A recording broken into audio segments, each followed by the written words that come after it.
अइबना तो देवरा कदी मन मानी, छोड़ राजा दुबई संभाल मोर जवानी, छोड़ राजा दुबई संभाल मोर जवानी। तो हेलो दोस्तों, आपका स्वागत है हमारे YouTube channel writer Mahesh Prajapati में। तो दोस्तों, आज हम इसी सॉन्ग पर एक बोल बम का सॉन्ग लेकर आए हैं जो फुल और फ्री है। कोई भी सिंगर इसे गा सकता है। मार्केट में बजने वाला मैटर है, हिट होने वाला मैटर है। तो चलिए स्टार्ट करते हैं बिना समय गवाए मुखड़े के साथ।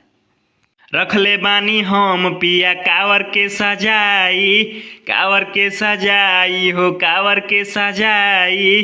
बहरा से छुट्टी लेके पिया रउओ आई, पिया रउओ आई हो पिया रउओ आई। रखले बानी हम पिया कावर के सजाई, बहरा से छुट्टी लेके पिया रउओ आई।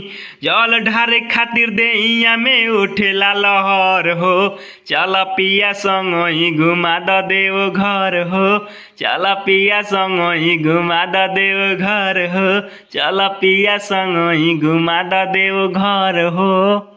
अंतरा फर्स्ट पहिला सोमारी चलल जाई जल ढारे, हउए ओ घरदानी बाबा मिल जाले जे पुकारे। पहिला सोमारी चलल जाई जल ढारे, हउए ओ घरदानी बाबा मिल जाले जे पुकारे। लोटिया में जल भरी लेके चलल जाई कावर हो, चल पिया संगही घुमा द देव घर हो, चल पिया संगही घुमा द देव घर हो, चल पिया संगही घुमा द देव घर हो।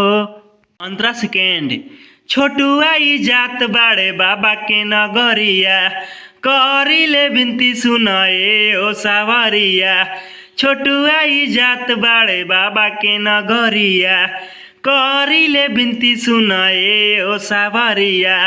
बाबा के महिमा होई जिंदगी जाई सवर हो, चल पिया संगही घुमा द देव घर हो, चल पिया संगही घुमा द देव घर हो, चल पिया संगही घुमा द देव घर हो।